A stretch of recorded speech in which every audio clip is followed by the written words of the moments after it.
की शुरुआत हुई उसमें मैंने ये कहा था कि मैं पूरे बिहार में पदयात्रा करके जाऊंगा और उसके बाद जो लोगों की मंशा होगी, जो लोग जुड़ेंगे, वो मिलकर दल बनाएंगे।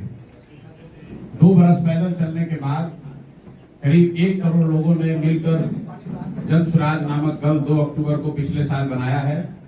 लेकिन एक उसका पहलू यह है कि बिहार का एक बड़ा हिस्सा अभी भी ऐसा है जिसमें जमुई भी शामिल है, जहां मैं अभी तक पदयात्रा पूरी नहीं कर पाया हूं, यहाँ पदयात्रा के लिए नहीं आ पाया हूं। और दल बनने के बाद जो दल की जिम्मेवारियां हैं, जो काम है, सामने 6 महीने के बाद चुनाव भी है, उसको देखते हुए अभी पदयात्रा हम लोग सुपौल में ही रुके हुए हैं और बाकी जो जिम्मेवारी है उसके तहत मैं घूम रहा हूं। उसी के तहत मैं आज जमुई में आया हूं और जैसा कि आप देख रहे हैं, दल के संगठन के तौर पर उसका एक ढांचा बन गया है। अगले 15-20 दिनों में मुझे ऐसा लगता है कि मई के अंत तक जमुई में भी, यहाँ पर जिले में, प्रखंड में और पंचायत स्तर पर गांव तक जन स्वराज का संगठन बनाकर घोषित कर दिया जाएगा। एक बार ये पूरा संगठन, राजनीतिक संगठन घोषित हो जाए, हम लोग का अपना मानना है कि बिहार में राजनीतिक दल के संगठन के तौर पर जून आते आते जन स्वराज सबसे बड़ा दल होगा। संगठन के मामले में बिहार का कोई ऐसा गांव, पंचायत नहीं छूटना चाहिए जहां पर जन स्वराज के कोई न कोई साथी संगठन से जुड़े हुए न हो। इसी तहत मैं आज यहाँ आया हूं और कुछ जनसंवाद के कार्यक्रम भी है। पिछले 2-3 दिनों से मैं पहले पीरपैती में था, फिर सुल्तानगंज गया, फिर कल धोरैया में बैठक थी, उसके बाद पूर्णिया प्रमंडल की बैठक थी और अभी हम लोग सिकंदरा में हैं। इसके बाद मैं हिसुआ नवादा जाऊंगा, कल फिर पटना में बैठक है और परसों से फिर ये यात्रा ऐसी चलती रहेगी। प्रयास ये है कि अगले 15 दिनों में कम से कम 40 ऐसी जनसभाएं की जाएं, 40 विधानसभा को टच किया जाए, ताकि जो पहले से घोषित मेरा कार्यक्रम है वो है 20 मई से बिहार बदलाव यात्रा की शुरुआत, जिसको हम लोग सारण में जेपी के जन्मभूमि सिताब दियारा से शुरू करेंगे। इस उद्देश्य से कि किसी जमाने में जब जेपी ने बिहार में व्यवस्था परिवर्तन की लड़ाई शुरू की थी, जो उनका सपना था, उसको पूरा करने के लिए, बिहार में बदलाव के लिए, बिहार में संपूर्ण क्रांति के तौर पर व्यवस्था का परिवर्तन हो, बिहार में भी बच्चों के लिए पढ़ाई रोजगार हो, बिहार भी देश का अन्य राज्यों की तरह विकास की दौड़ में शामिल हो, इस सोच से हम लोग 20 मई को सिताब दियारा, सारण जिले के सिताब दियारा से वो यात्रा शुरू करेंगे और उसके तहत मैं इन राज्य के हिस्सों में भी आऊंगा जहां हम लोग बैठे हुए हैं। अभी तो सिकंदरा में एक सभा है, उसके बाद मुझे नवादा हिसुआ जाना है। अब आपके जो सवाल है आप सवाल कर सकते हैं। बहुत बहुत धन्यवाद। आप लगातार घूम रहे हैं, लोगों का क्या रिएक्शन आ रहा है, कैसे देख रहे हैं? जो आप बातें बता रहे हैं कि अब लालच में नहीं वोट दे, अपने बच्चों के भविष्य को देखें, क्या लग रहा है? देखिए, बात जो हम लोग बता रहे हैं ऐसी कोई बात नहीं है जो जनता को पहले से मालूम नहीं है। लेकिन जैसे आपको मालूम है कि अगर आप पढ़ाई करेंगे तो परीक्षा में अच्छा नंबर आएगा, ये सबको मालूम है, फिर भी बहुत कम लोग ही पढ़ाई कर पाते हैं। उसी तरीके से सबको मालूम है कि अगर आप अपने बच्चों के लिए, अपने बच्चों के पढ़ाई रोजगार के लिए वोट देंगे तो बिहार में सुधार होगा। जरूरत इस बात की है कि लोग उस बात को सुने, समझे और उस संकल्प पर वोट के दिन तक टिके रहे। तो जन स्वराज इसी प्रयास में है। और जहां तक आपने बताया लोगों का रिएक्शन क्या है, अभी तो मैं यही कहता हूं कि बिहार में 60% से ज्यादा लोग बदलाव चाहते हैं और इस बात को लेकर कन्विंस है कि बिहार में बदलाव होना चाहिए। चाहे आप किसी जाति के हैं, किसी धर्म, किसी नेता, किसी दल के हैं, बिहार में बदलाव होना चाहिए, इस पर तो करीब करीब सहमति है। इसका मतलब ये नहीं कि हर आदमी जन स्वराज को चाहता है, लेकिन बिहार में जो अभी स्थिति है, जो कुशासन है, जो भ्रष्टाचार है, जो ध्वस्त शिक्षा व्यवस्था है, जो पलायन है, बेरोजगारी है, इसमें ये स्थिति बदलनी चाहिए। इसको लेकर तो जनता पूरी तरीके से कन्विंस है। अब ये राजनीतिक दलों पर, जन स्वराज जैसे दलों पर की भी ये जिम्मेवारी है कि जनता के सामने हम लोग एक मजबूत, ईमानदार, सशक्त विकल्प के तौर पर उभरे, ताकि जनता जब अक्टूबर में वोट दे तो बिहार में व्यवस्था परिवर्तन के वाहक के तौर पर जन स्वराज को अपना आशीर्वाद दे। सर, पहलगाम की घटना को आप किस नजरिए से देखते हैं? उसकी निंदा करते हैं। कोई भी ऐसी घटना जिसमें हिंसा है, जिसमें निहत्थे लोगों पर गोली चलाने की बात है, इतने लोगों की दुखद मृत्यु हुई है, उसके लिए निंदा के शब्द को छोड़कर कुछ नहीं कह सकते। ये जघन्य अपराध है और जिन लोगों ने भी इस कृत्य को किया है, आज की सरकार की और पूरी व्यवस्था की ये जिम्मेवारी है कि उनको जो भी सजा उनके लिए उचित हो वो सजा उनको मिलनी चाहिए। उनके साथ साथ जो लोग उनके पीछे हैं, जो उनके मेंटर हैं, उनके गाइड हैं, अगर उसमें पाकिस्तान जैसे पाकिस्तान जैसा देश शामिल है या स्टेट या क्वासाई स्टेट गवर्नमेंट की कुछ संस्थाएं शामिल हैं, कुछ लोग शामिल हैं, तो उन पर भी कार्रवाई होनी चाहिए। कल तो अभी हम लोग सुन रहे थे, प्रधानमंत्री ने कुछ ऐसी बात कही है। अब हम लोग को इंतजार कर रहे हैं, सब लोग को इंतजार करना चाहिए और देश की व्यवस्था पर भरोसा रखना चाहिए कि कुछ न कुछ उचित कार्रवाई की जाएगी।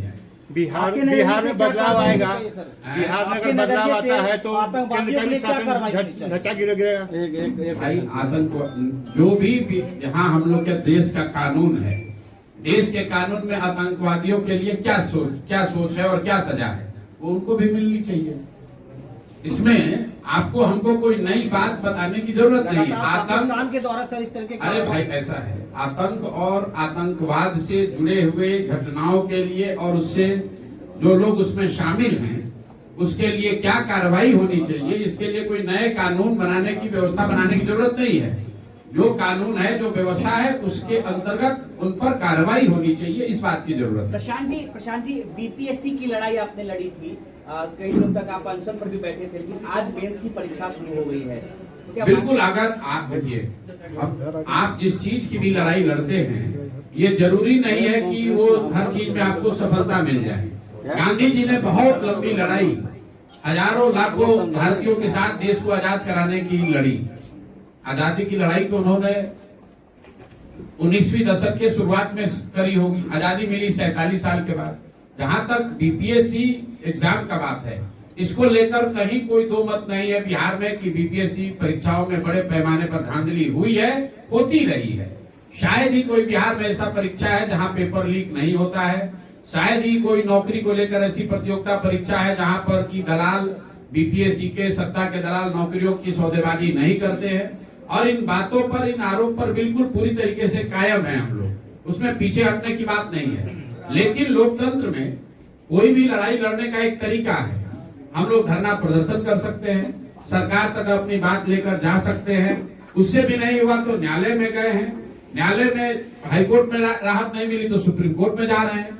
लेकिन सबसे बड़ी अदालत है वो जनता की अदालत है। अगर कुछ भी कामयाब नहीं हुआ तो जनता की अदालत में जाएंगे, क्योंकि अल्टीमेटली तो बिहार के बच्चों के भविष्य का सवाल है। उन बच्चों को वोट देना है जिनके भविष्य के साथ खिलवाड़ हुआ है, उन माँ बाप को वोट देना है जिनके बच्चों के भविष्य के साथ खिलवाड़ हो रहा है। तो लोकतंत्र में जनता मालिक है, अंतिम फैसला, अंतिम आर्बिट्रेटर, अंतिम एम्पायर जनता है। अभी अक्टूबर में चुनाव है, आपको दिख जाएगा कि बीपीएससी में जो सरकार ने किया है, बीपीएससी अभ्यर्थियों के साथ जो कुछ यहाँ गलत हुआ है उसकी सजा निश्चित तौर पर सरकार को मिलेगी ही मिलेगी। प्रधान जी, जो आपसे प्रभावित होकर जो बहुत सारे नेता आपसे जो जुड़े हैं, फिर देख रहे हैं वो वापस जो है बैकफुट वो वही पार्टियों में फिर जाने लगे आपसे वापस। जैसे आपके यहाँ जो है इरफान जी थे, श्रीकांत यादव थे, ये सब बहुत सारे जमुई में आपसे प्रभावित होकर जुड़े, फिर वापस राजद में शामिल हो गए। या देखिए ऐसा है, आपने ठीक कहा कि बहुत बड़ी संख्या में जब मैं पैदल चलना शुरू किया तो बहुत बड़ी संख्या में लोग अलग अलग विचारधारा, अलग अलग प्लेटफॉर्म से आकर जुड़े। उसमें संभव है कि कुछ लोग वापस भी जा रहे होंगे, ये भी संभव है कि उनसे बहुत बड़ी संख्या में लोग आ भी रहे होंगे। कुल नेट अगर आप जमा देखिएगा तो जन सुराज को जितने लोग आज से साल भर पहले जानते थे, जितने लोग इससे जुड़े थे, आज उससे कई गुना ज्यादा लोग जान रहे हैं, इसको फॉलो कर रहे हैं, इससे जुड़ रहे हैं। तो जो राजनीतिक व्यवस्था है, राजनीतिक सामाजिक व्यवस्था है, उसमें आना जाना लगा रहता है। नेट आपको देखना है कि जन सुराज का परिवार बढ़ा है कि घटा है, जन सुराज के विचार का, जन सुराज के प्रयास का प्रभाव समाज में बढ़ा है कि घटा है। जहां तक मैं समझता हूं कि अगर साल भर पहले, 2 साल पहले जितने लोग जमुई में, बांका में, मुंगेर में, भागलपुर में जन सुराज को जानते थे, इसको समझते थे, उससे कई गुना ज्यादा लोग आज इस विचार से, प्रयास से जुड़े हैं, इसको उम्मीद के तौर पर देख रहे हैं। और वो जन स्वराज की सफलता है। व्यक्ति का कोई बहुत महत्व नहीं है। आज प्रशांत किशोर है, कल कोई दूसरा रहेगा। इस बात की महत्ता है कि ये सोच, ये प्रयास बिहार को सुधारने का, बिहार में व्यवस्था परिवर्तन का ये बना रहे, इसकी ईमानदारी और शुद्धता बनी रहे। बिहार में अगर परिवर्तन आता है तो केंद्र का ढांचा भी चरमराएगा, इसके बारे में क्या कहना चाहते हैं आप? देखिए, अभी तो हम लोग पूरी तरीके से सिर्फ बिहार पर ही केंद्रित हैं। निश्चित तौर पर बिहार जैसे बड़े राज्य में अगर कोई बड़ा राजनीतिक परिवर्तन होता है तो वो कहानी बिहार तक रुकेगी नहीं, ये तो निश्चित बात है। मैं तो अपने भाषणों में कहता हूँ कि एक बार बिहार के लोग सजग हो जाएं और एक बार अपने बच्चों के लिए नई व्यवस्था बना ले तो पूरे देश की राजनीति का जो नीडल है वो गुजरात से घूमकर बिहार की ओर हो जाएगा, क्योंकि पूरे देश ने ये मान लिया है कि बिहार में कुछ नहीं हो सकता है। हर दल, हर नेता ने मान लिया है बिहार में कुछ नहीं हो सकता है। मैं रोज कहता हूं कि जिस बिहार को ज्यादातर दल और नेताओं ने न सुधर पाने वाला मानकर छोड़ दिया है, उसको सुधारने का जिम्मा अब जब बिहार के लोगों ने उठा लिया है, अगर हम लोग सुधार पाए तो पूरा देश खड़ा होकर बिहार के और बिहार के लोग का, बिहार के लोगों के प्रयास का सम्मान करेगा और उसका असर आपको पूरे देश में एक तरफ आप प्रशांत किशोर जी आप खुद बोल रहे हैं कि बिहार के लोग नहीं सुधरेंगे, ना बिहार को सुधार पाएंगे, फिर आप कैसे इसको सुधारने की मैंने नहीं कहा। मैंने कहा जिस बिहार को देश के ज्यादातर नेताओं ने, दलों ने न सुधर पाने वाला मानकर छोड़ दिया है, इसका आप उदाहरण देख लीजिए। कल अभी प्रधानमंत्री जी यहाँ आए, क्या उन्होंने बिहार की शिक्षा व्यवस्था सुधारने के लिए कोई बात कही? क्या उन्होंने बिहार के पलायन करने वाले लाखों युवाओं के बारे में कोई बात कही? क्या कांग्रेस के नेता यहाँ राहुल गांधी आए तो उन्होंने कुछ बात ऐसी कही? हर साल 2 साल पर गुजरात में बिजनेस समिट होता है, आप देखते हैं उसमें प्रधानमंत्री जाते हैं। पिछले 15-12 साल से मोदी जी प्रधानमंत्री हैं। क्या बिहार में कोई ऐसा बिजनेस समिट हुआ जिसमें ये हो कि भाई यहाँ पर भी फैक्ट्रियां लगे? क्या हम लोग यहाँ बुलेट ट्रेन बना? हम लोग क्या अभी कल प्रधानमंत्री ने आकर क्या घोषणा की है? ये रेलवे लाइन का चौड़ीकरण किया जाएगा, ये एक ट्रेन, पैसेंजर ट्रेन बढ़ाई जाएगी, ये एक लाइन का इलेक्ट्रिफिकेशन किया जाएगा। देखिए कितना फर्क है। मोदी जी प्रधानमंत्री हैं, गुजरात के भी प्रधानमंत्री हैं और बिहार के भी प्रधानमंत्री हैं।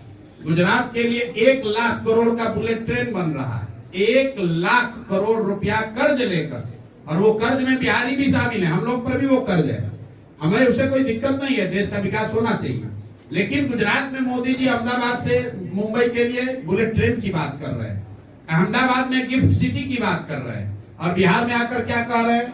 सहरसा में, नरकटियागंज में वो रेलवे लाइन बना दिया जाएगा, जो बन रहा है उसका दोहरीकरण कर दिया जाएगा।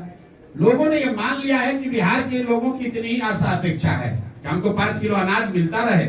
इस बार अभी बजट आया है, आपने देखा होगा, सिर्फ भाजपा नहीं पूरे देश के नेता कह रहे हैं अरे भाई बिहार को कितना दे दिया, क्या दिया बिहार को? कुल जमा मिला के एक मखाना बोर्ड। अब बताइए मखाना बोर्ड का क्या औकात है? मखाना बोर्ड बनने से कल भी घोषणा कर रहे हैं, अब तो मखाना बोर्ड मिला है। अरे भाई मखाना बोर्ड से कितने लोगों को रोजगार मिल जाएगा? एक एयरपोर्ट की घोषणा की गई है, ना एयरपोर्ट बना, ना कोई काम शुरू हुआ। एक अकेले आंध्र प्रदेश में जिसकी आबादी बिहार के मुकाबले 1/3 है, 10 से ज्यादा एयरपोर्ट है, और बिहार में एक एयरपोर्ट की घोषणा अगर बजट में हो गई, पूरे देश में कोहराम मचा है। अरे भाई बिहार को इतना काहे दे रहे हो? मतलब लोगों की ऐसी अपेक्षा, जो मैं आपको बता रहा हूँ कि बिहार को तो कुछ नहीं मिलना चाहिए, लोगों को खाली ट्रेन मिलना चाहिए जिसमें हम लोग के युवा बैठ के मजदूर बनकर कोयम्बटूर जाए, गुजरात जाए, पंजाब जाए, यही खाली ट्रेन बढ़ाते रहिए। और हम लोग भी यही चाहते हैं, एक और ट्रेन मिल जाता ना तब बच्चा सबको जाने को आसान हो जाता। अरे भाई हम लोग को ट्रेन नहीं चाहिए, हम लोग को बिहार में फैक्ट्री चाहिए, हम लोग को यहाँ रोजगार चाहिए। दूसरे जगह से लोग यहाँ पर आए ट्रेन पकड़ के रोजगार करने, वैसा बिहार चाहिए। प्रशांत किशोर जी, गांधी मैदान में महारैली का जुटान किया गया,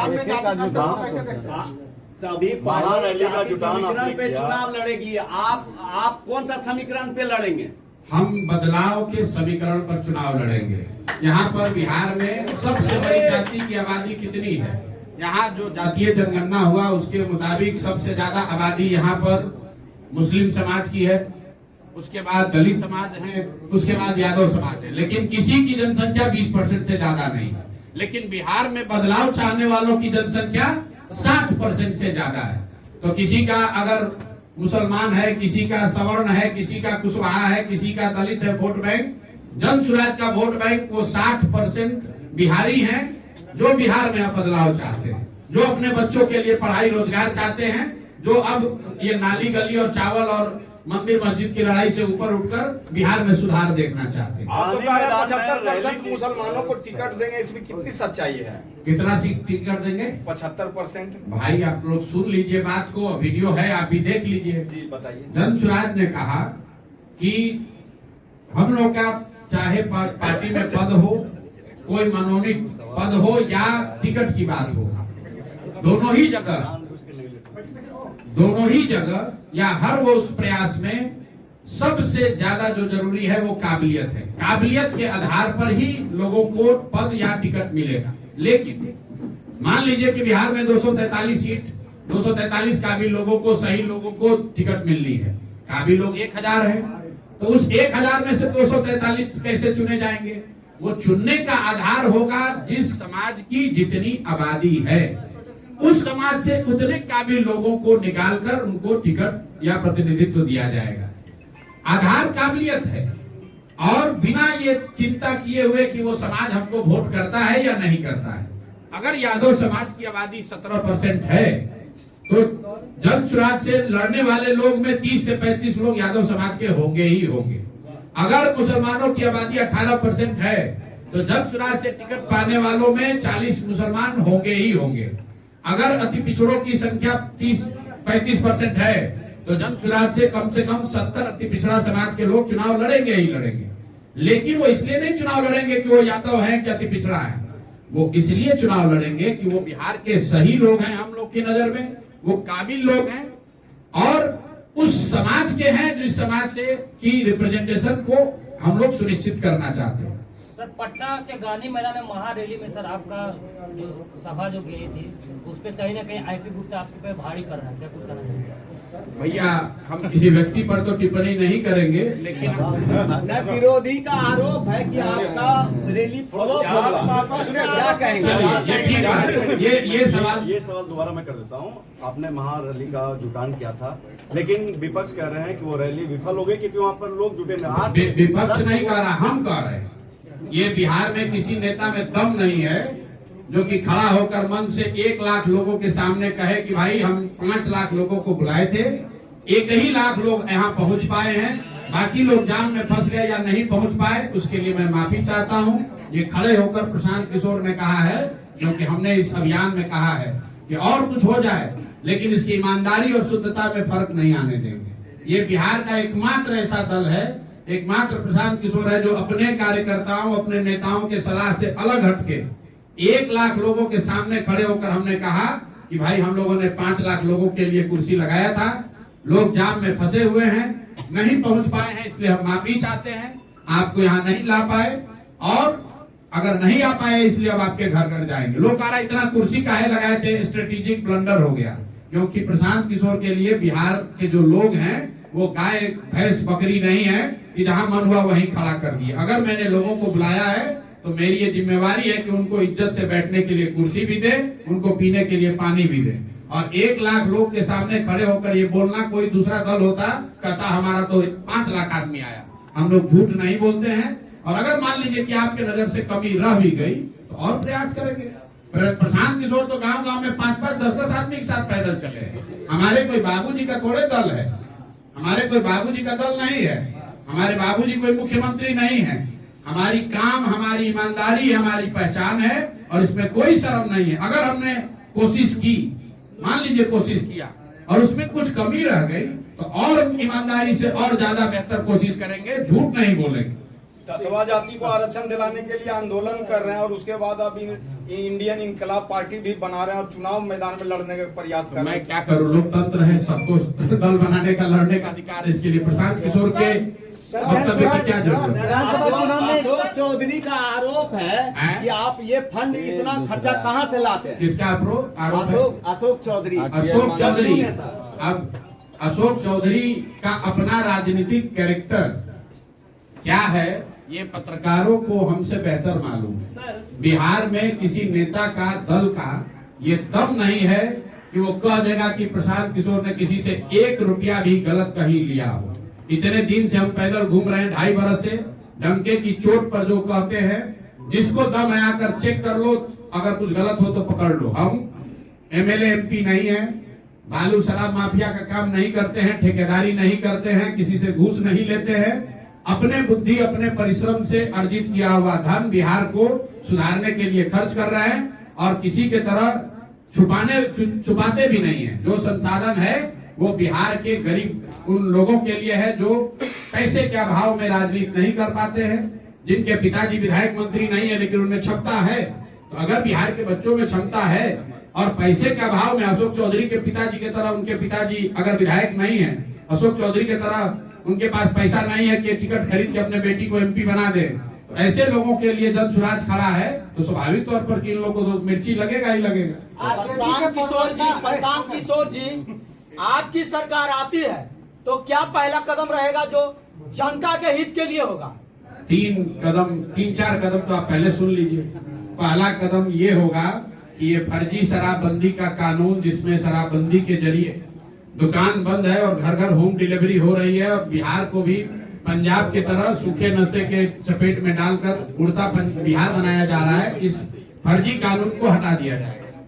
दूसरी बात, 15 साल से कम उम्र के बच्चों के लिए जब तक यहाँ पर मैं सरकारी अच्छी स्कूल की व्यवस्था न बना दूं, तब तक जन सुराज की सरकार बनने पर गरीब से गरीब बच्चे को भी, परिवार को भी अपने बच्चों को पढ़ाने के लिए प्राइवेट स्कूल में पढ़ाने की सुविधा होगी, ताकि जिसका फीस सरकार की ओर से भरा जाएगा। जन सुराज की सरकार बनते के साथ साल भर के अंदर हर हालत में पलायन को रोक दिया जाएगा, जिसमें 10 से 15 हजार रुपया के रोजी रोजगार के लिए किसी को बिहार से बाहर नहीं जाना पड़ेगा। इसके लिए बिहार से होने वाले पूंजी के पलायन को रोका जाएगा।